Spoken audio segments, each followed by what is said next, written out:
Good morning, Rabbi Isai.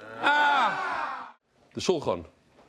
Was it in position in the Beis Hamikdash to the width or to the length of the Beis Hamikdash? This is the long way.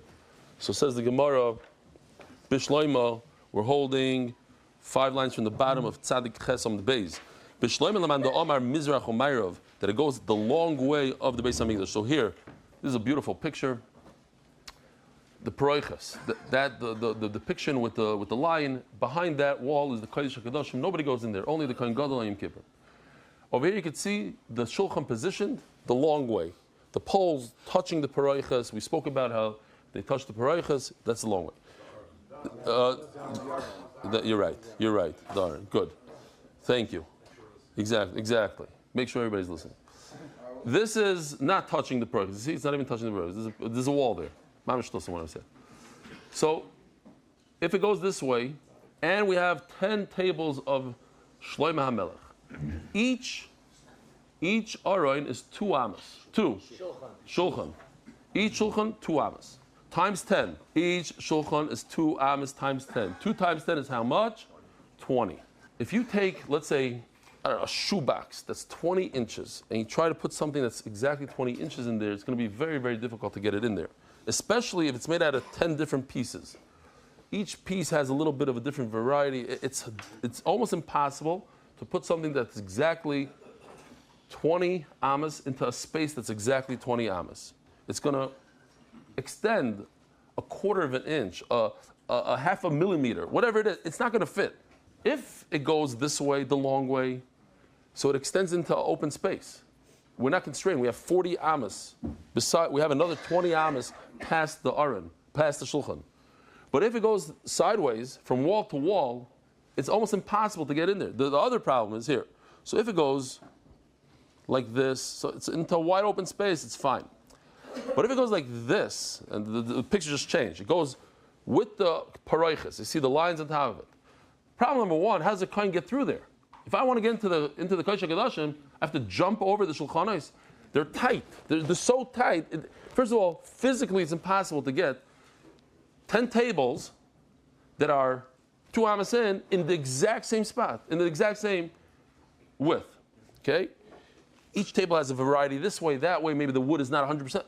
It's not going to fit. So I could get 10 tables into 20 amas.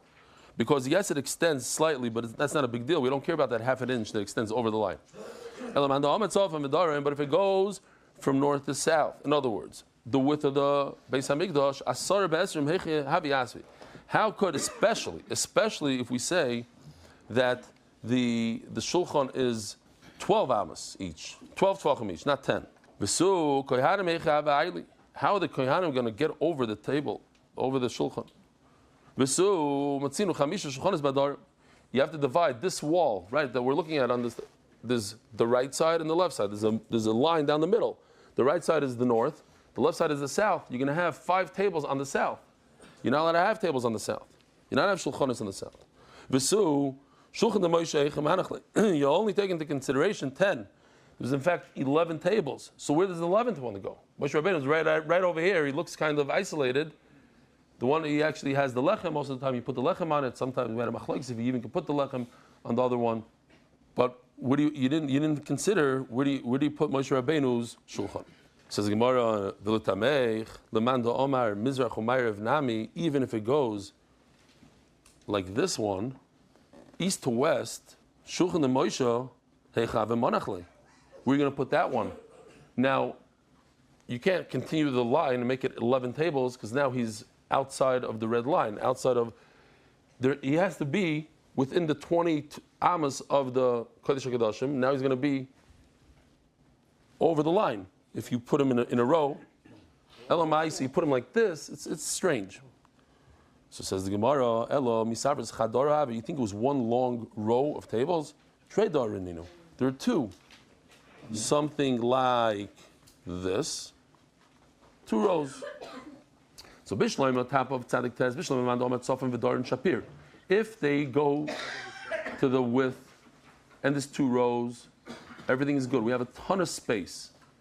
From the Paraychas, from the left wall till the Heichal, we have a ton of space. You could put the rows, you could distance them one from each other, like what we have over here, 2.5 amos distance from every aisle is 2.5 amos. It's great. But if it goes this way, we have a big problem. Why? If you recall yesterday when we spoke about the badim that come out of the aron, we said if the poles are on the width, so the width is only 1.5 amma. 1.5 amma, you can't have two people standing inside there. So what do you need? 2.5 amma. People stand 2.5 amma. Imagine you have a kohen standing between the wall and the first row on top, and he's pulling out challah, the chalas, the lechem upon him. How's another kohen going to get around him? So you need room. You need an aisle of 2.5 amma. So let's take a look over here. This is mamish, easy math. How many ones do you see in the picture? 3. Yeah, there's the width of the shulchan is 1. The width of Moshe Rabbeinu's shulchan is 1, and the width of the bottom row is also 1. So that's 3. Then you have 3 2.5s. How much is 3 2.5s? 7.5. How do I know? Because 2.5 plus 2.5 is 5. Plus 2.5 is 7.5. So we have 7.5 plus 3. 7.5 plus 3, 7.5, 8.5, 9.5, 10.5. We got 10.5. 10.5. It's a big problem because once you get to 10.5, the line, the dotted line is at the 10 point. What's the dotted line? Dotted line represents north and south. All the tables have to be above the dotted line. They have to be on the north side of the heichal. So what do we do here? How far away is the first table? I should not call it table. The shulchan. How far away is the shulchan from the wall? You need 2.5 amas for people to maneuver around each other. The the shulchan itself is 1 amma, so that's 3.5. I can't do this math like this. This is too hard. Now, between this, the row of shulchanos and Moshe Rabbeinu's shulchan, another 2.5 amma. And the actual shulchan of Moshe takes up 1 amma. Another 2.5 amma between Moshe Rabbeinu's and the bottom row. And it's what? So it comes out that you're 1/2 amma into the south because you have total 10.5 amma instead of 10. Says the Gemara, if you think Moshe Rabbeinu's shulchan was like this in this picture? No. You take the other shulchanos, you push them eastward. You take Moshe Rabbeinu's and you push them westward. Instead of like this, it's going to be like this. Okay? Great. What changed? That the bottom row of tables is far away from the dotted line now. Moshe Rabbeinu's table doesn't take up another 2.5 amma. We gained 2.5 amma because we pulled them out. It's like, says the Gemara, you push these guys to the right. You take Moshe Rabbeinu's a little bit to the left.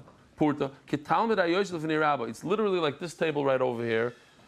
A Magachir sits in the front, and the Talmidim sit over here. Those of you who think you're Talmidim, whatever, I'm sorry to those who are my Rebbeim. Oh, so I said before that we learned it yesterday. That I meant in the Hebrew share. In the English share we didn't learn. There were another 10 shulchanos in addition to Moshe Rabbeinu's shulchan. Was there lechem aponim on that shulchan or not? The Tanakhama says, only Moshe Rabbeinu's table got the lechem. It seems like only this shulchan got the lechem aponim. As a menorah asa shloima, there was also 10 menorahs that Shlomo HaMelech added to the 1 menorah of Moshe Rabbeinu, but we only lit 1 menorah. On the bread on the shulchan would be very problematic. We'll see later to put 11 breads, 11 stacks, 11 times 12 breads. You can't do that. The menorahs, could you light extra lights? Okay, as menorahs hazav ben ersel levarber. It's not true. You could put the lechem on any one you want. It doesn't mean al kulam together. It means you can pick one of Shlomo HaMelech's tables also. Shenemar. It says shulchan nois, plural. Va'aleihem, on them, lechem aponim. You can put the lechem aponim on any table. Now the Tanakhama is going to have to explain what we do with this pasuk. It seems very obvious from the pasuk that you put the lechem on any table. Ubekulon hoyu madlikin, says Rebbe Elazar ben Shmuel, you could light any menorah, all 11. Shenemar is a menorah, all from all 11. As a menorah is v'nerisem levarim kamishpat lefnei hadvir zav sagar. Ha-menorahs v'neriseihem, plural. Rabbi Yossi reviewed the Omer. Lo hoyu misadrim elo al shel Moshe. No. We said before there was only one table, the table of Moshe Rabbeinu. That's where the lechem hapanim went on. What do I do? It seems like there's other tables, mefurish in the tables, and on that you put the lechem hazav. There were 3 tables in addition to these 11 tables. These are regular, like workshop tables, sort of. These are tables that you put stuff down on. And in fact, the bread was on them. The ulam, this is on top of me, there's a Beis Hamikdash, but just to show, the ulam is, this is the heichal, tall building, like 200 feet tall. There's a smaller part, that's the heichal over here, and then there's the large, the wide part. This is the ulam. As you enter the heichal, there's like more like a foyer, a vestibule, before you get into the heichal. So there's 2 tables over there. One was marble. And the reason why I say marble, because the Mishnah says mefurish, it was marble. Over here, there's a difference in the language, and it calls it kesef, because compared to the gold color of zav, it's kesef. It's white, like a whitish color. But I think the Rishonim understand that this is marble. Echad shel kesef, v'echad shel zav. Asher kesef, noisin lechem aponim b'knisasai. When you come in with the fresh bread, you put it on the right on the marble table. These are stacks of bread. You're holding these stacks. I forgot how much it weighs. Each one, we said it weighs like 16 pounds minimum. Each one, 16 times 6, 70 pounds. You're carrying 70 pounds. It's not pasha to carry. So you place down as you're entering, you're exiting, you put it down.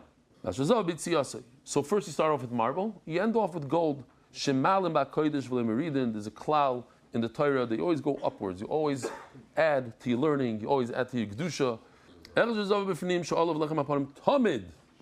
Tamid. That's what Rabbi Willig said yesterday. Tamid. So there's the concept that the bread should be on the table always. And we're going to see machlokes whether it means it's here in the Mishnah. Does it mean literally every second? Or it means, it shouldn't be overnight without bread. And how do you know that in the Torah you don't go down? You don't downgrade? Vayitin is Kroshav. Vayitin is Brichov. Moshe Rabbeinu is building the Mishkan. Vayakim is Amudov. Here, maybe that's why all the Brichim and the Adonim, all this. And it says the Lashon Vayakim is Amudov. There's a few pshatim in Rashi. One pshat is that it says Vayakim and Vayakim. It doesn't use another Lashon of, let's say, Vayiten. The one I related to more was that it started off with Moshe Rabbeinu, and he doesn't let anybody else build it besides himself, because then he would be downgrading, be going down from Moshe Rabbeinu to somebody that's less than Moshe Rabbeinu. Umanala on the Malin, and how do you know it's a good idea to go up? In fact, everybody knows that you're either going down or you're going up. Nobody stays stationary. This is the story of Korach. They took these pans that they used for the Ketores, and they upgraded it to be the plating, thank you, of the Mizbeach, because they sacrificed in front of Hashem by Ikdash, and they became Kadosh. Here's a short video.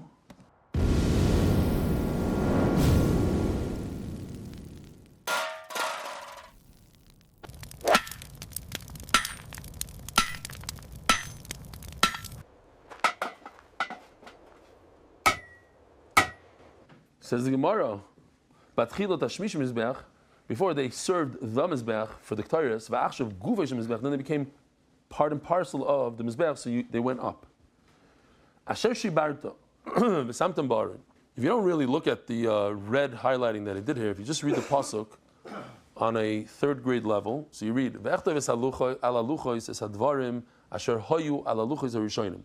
it's referring to the second luchos. Write exactly on the second luchos what was written on the first luchos, Asher Shibarta, which you broke, Moshe Rabbeinu, V'samtam ba'aron, you should put them in the aron. What is it referring to? The first or the second luchos? The second luchayra. I'm telling you how to write the second luchos, the same wording as the first, and put them in the aron. But the Gemara darshans, Tani Rav Yosef, Melamich haluchos v'shivir luchos munachim bar. Even the broken parts of the first luchos are in the aron, because it says asher shibarta v'samtam ba'aron. It's like one sentence. If you see, there's a snachta over there. Asher shibarta breaks it, like the Bakara would read it. Asher shibarta. It's like a pause. V'samtam ba'aron is referring to the no. The Gemara is putting it in one. Asher shibarta v'samtam ba'aron. The one that you broke, you put into the aron, like so.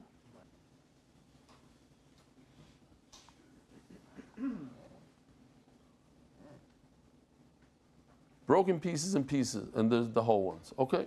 Mikan says the Gemara, the Talmud Chacham sheshachach talmudoi machmas ansoi. A Talmud Chacham like Rav Yosef. It's mamish Rav Yosef. I didn't realize this last night. As I was learning it, like Rav Yosef is the one that forgot his learning. Rav Yosef is the one that says this. Mikan the Talmud Chacham sheshachach talmudoi machmas ansoi. Sheinoyagim boy minag bizon, just because he forgot his learning, because he's sick, ansoi, sick or parnasa, it doesn't mean you should make fun of him. Simon, Bitel, Sarach, V'shachach, these are three things that Rish Lakish said. Amar Rish Lakish. Mamish Agadita. Pamim, Shebitula, Shel Torah, Zeu, Yisoida, Yisuda, D'chsiv, Asher Shibarta. Zog the Gemara, D'chsiv, how do I know? Asher Shibarta. Amar Lakash Baruch Hu L'Moshe, Yishar Koichacha Shibarta. Thank you for breaking it. Sometimes breaking is better than not breaking. Sometimes you have to break. Amar Rish Lakish, Talmud Chacham, Shesarach, Ime Vazan Yisef B'Faretzu. Talmud Chacham that went off and did something terrible. Let's say you have to put him in nidui, you have to put him in cherem. You don't do it in public. Shenemar, why not in public? Because it's a big chil Hashem. Shenemar, v'choshalta ayoyim, v'choshal gam novi im chalayla. It says that when the novi is nichshal, b'layla kaseu kalayla, cover it kalayla. But it's not a blanket. It's not a blanket. How you think you never. Sometimes you have to. So, unfortunately, you have to. So this is a really difficult Gemara for Daf Yomi Yidin. If you forget one thing of what you learn, you're over and alive. The good news is at the end the Gemara saves us. Shenemar, Hishomer lecha ushmor nafshecha ma'od. You should be careful and watch your soul. Ma'od, very much. Pentishkach es advarim, for you shall not forget the luchos, the Torah. The famous Gemara, anytime he uses a lashon, hishomer, or just pen, or just ve'al, it means like loy, do not. It's a loy sase. Eino yela, loy sase. V'ino amar, hishomer pen shnei lav meninu. It says in this pasuk, hishomer lecha, ushmer pen tishkach. It says hishomer and pen. It says two out of the three. So anytime you forget something you're learning, you over on two lavim. Rav Nachman writes, "You over on three. Shenema hishomer lecha. That's one. Hishomer. Ushmar is another one. Ushmar nafshchamoy. Pen is three. Tishgach zadvarim. Yachol afilu machmas aintzay. Talmud loymar peyusur melevavcha. B'mesirim elibe akasim medaber. A person who's lazy and doesn't do chazara, that's the problem. Rabbi Destoiber, Rabbi Yanai Amar Yachol afilu takva lo b'shnasei. Oh, so this I think is a Daf Yomi thing. What's takva lo b'shnasei? He's overwhelmed by the amount that he's learning. He's learning another daf. So maybe he's also over. Oh, so we got saved. Torah nitno barabayim. It took 40 days to bring the Torah down. And the neshama goes in to the vlad, the fetus. It takes 40 days to be created and get a neshama. If you watch your Torah, you do chazara, then your soul is protected. And if you don't protect your Torah, then chas v'shalom, the neshama is not mishtamer. And it's a mashal of a king that has, like a person that has a slave, and he tells him, watch my tzipor drawer, here, watch my sparrow. We have it in the neighborhood, these little guys. Every neighborhood has it. It's one of these birds you can't. Now, they're impossible to tame, and they're impossible to... No, come back!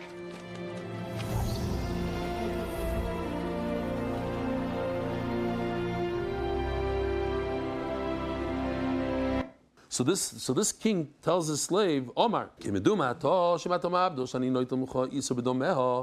think that, I'm telling you to watch my bird, and if it gets lost, no, the most you'll owe me is 1 isar, nothing, $1. No, it might be easy, you could learn a daf, but if you don't watch it, oy vavoy. So this Mishnah we just spoke about, we did a lot of it.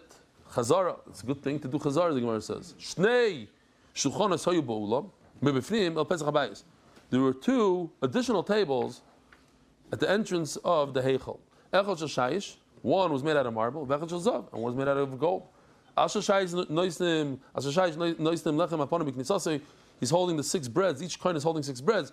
Puts it on the table when he walks in. Al shel zav b'tziasei, and he places it on the golden table when he leaves. You go from the marble to the gold. Says the Mishnah, each kohen is holding 70 pounds of bread, 6 breads in his hands, 2 kohanim holding 6. And 2 kohanim are holding the 2 spoons of the levina. And you have 4 kohanim that go in front of them. The reason why they walk in front of them, because you need 2 to remove 6 breads each. Bekitzer, you have 4 kohanim bringing the new stuff, 4 kohanim taking out the old stuff. If we look at these tables over here, Moshe Rabbeinu's tables. So he's standing on top of the screen by the wall. That's Safon. And the other guys are standing between the 2 rows of tables. That's Darim. They're facing the north, facing the other people. So you have a bread. It's on the shulchan like this. So they push the bread out, and they push the new bread in. So maybe I should do it this way. They'll take the bread from over here, the new bread, and they just push it out. So, and then they take the old bread out. So what happens is that the new bread is on the table. There's always bread on the table. You don't lift the old and put the new down. You're pushing out because you want tamid. These pull and these push. They put it in. Every tefach that goes out, a new tefach comes in.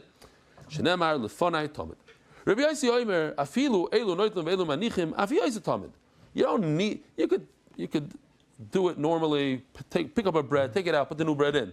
It's still considered tamid. They came and they put it out on the table that we're talking about. These special tables for holding the bread. And then they put the levina on the fire on the mizbeach. And after that, so that's a matter. We learned the word matter. It allows you to do something. It allows you to what? And then the breads are eaten by the kohanim of that mishmar. The smoke in the breads. The 4 kohanim in front of them to remove the breads. Place the bread on the marble table.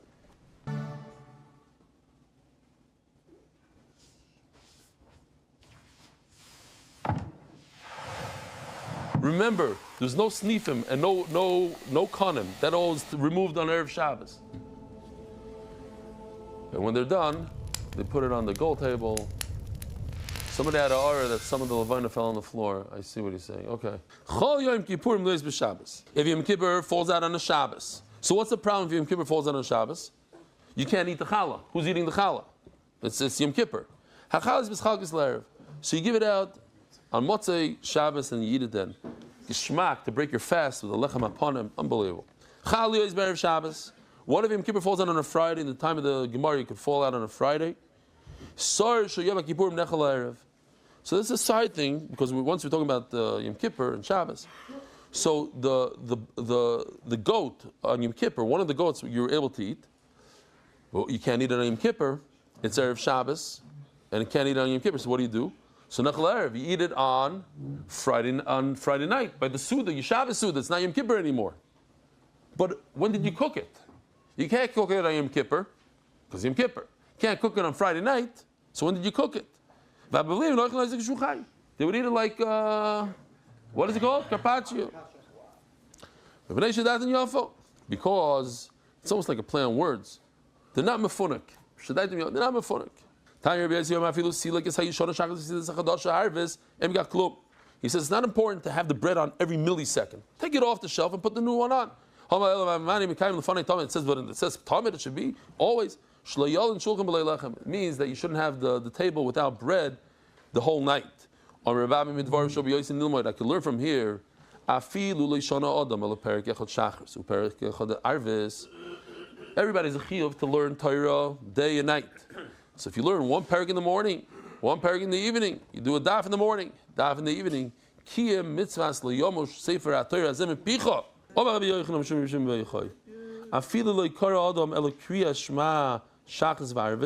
Even if you don't say Kriya Shema just in the morning and the evening, Kiyem leyomosh. He was Mekayim that part. So it says like this: V'davar zeh also lo'imer b'fnei ha'maretz. You're not allowed to say this in front of an ha'maretz.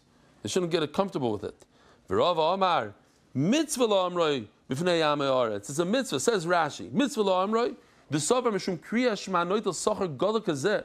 If you tell the ha'maretz, listen, all you have to do is say Kriya Shema. You Mekayim the mitzvah of Talmud Torah. Because that's the zerchecha. Then he realizes, wow, that's Torah. Umargos born of the Talmud Torah. Don't forget about his children, the Zamaretz, Rabbi Sai. Have a wonderful day. Merit the schus of spreading Torah throughout the world. Sponsor a shir today. MDYsponsor.com or sponsor at MDY.com.